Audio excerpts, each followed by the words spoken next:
They told you wood chips were safe.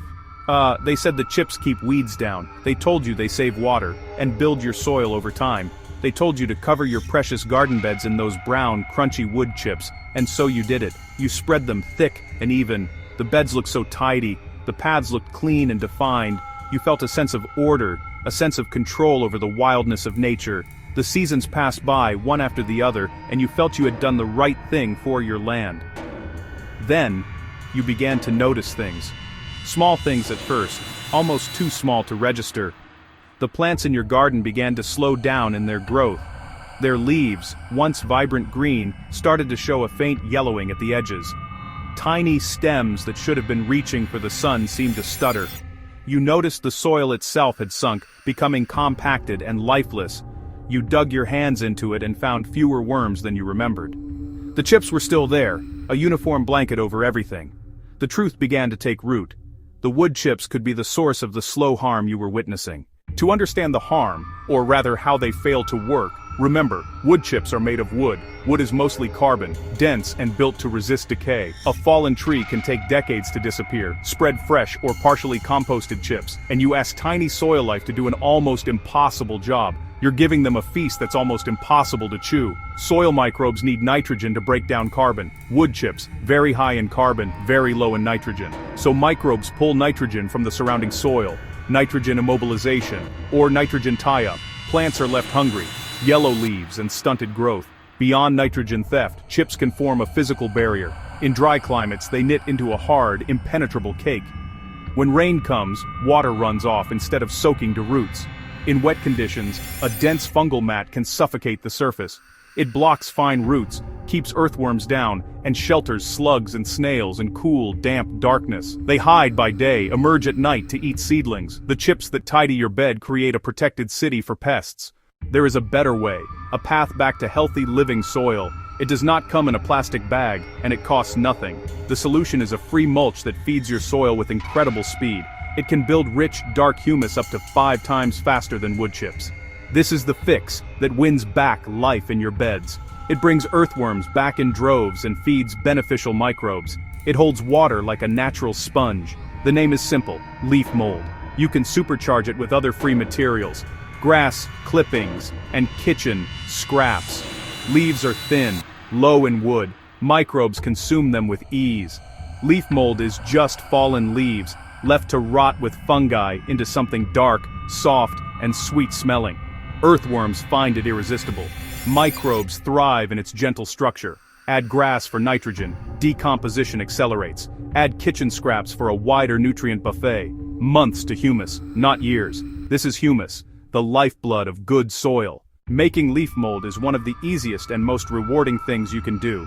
The process is simple, needs no special skills, and you can start this week. Become a collector of fallen leaves. Your yard, curbside bags, nearby parks, both dry and wet leaves work. Oak, maple, birch, beech. Common leaves are all fair game. Pile at least 2 to 3 feet high and wide to keep the center damp and active. Use a freestanding pile, or build a simple wire or pallet bin, or stuff leaves in sturdy black bags. Poke holes for air. Moisture is critical. Keep it like a well-wrung-out sponge. If starting dry, wet each layer as you build. For bags, add a bucket of water before tying. Check every few weeks. Re-moisten if dry. After that, patience. Let nature do the work. Turn monthly if you like. It helps, but is not required.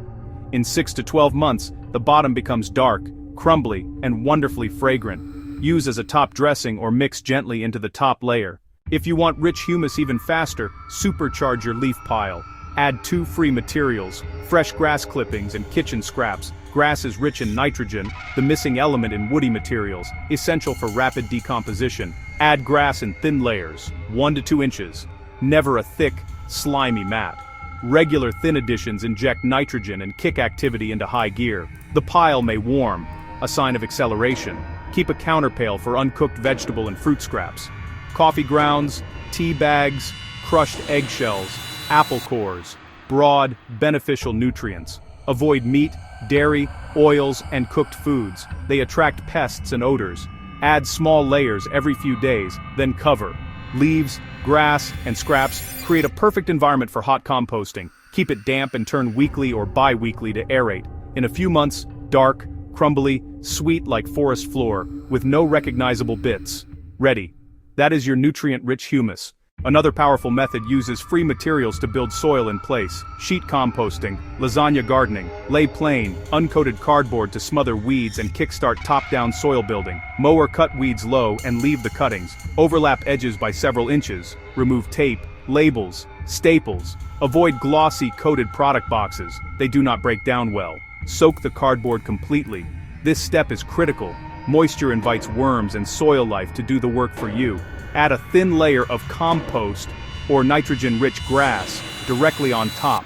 Top with 4 to 6 inches of leaves or leaf mold. Water this final layer too. Over a few months, worms pull material down. Cardboard softens and decomposes. The result?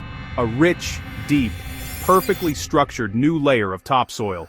Convert weedy lawn to fertile bed in a single season. No heavy digging. Build from the top down. Let life rise to meet it. Once you have beautiful dark humus, leaf mold or hot compost, it is time to use it. Spread 1 to 3 inches on beds, feed the soil, do not bury it. Use hands or a rake to create a soft dark blanket. Do not dig or till, let worms and rain carry it down. It acts as slow-release fertilizer and protective mulch, improving water retention and stabilizing temperature. Apply once or twice a year. Late autumn and late spring work well.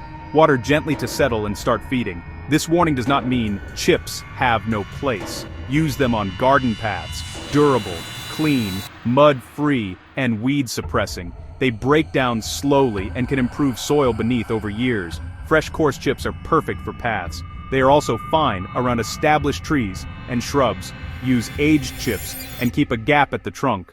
Never use fresh chips in annual beds or around new plantings, and never till chips into soil.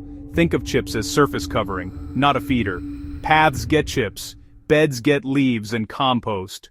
You have seen the signs, you have felt the change in your soil. The slow harm under that tidy blanket is no longer a mystery. Yellowing leaves, disappearing worms, suffocated soil. But you have the knowledge to reverse the damage. The best tools are free. The fix is simple. Begin this week. Stop adding chips to beds. Rake deep layers to pathways. Start one free mulch pile this week. Gather a bag of leaves. Start a grass pile. Lay a piece of wet cardboard. Place a bucket by your sink.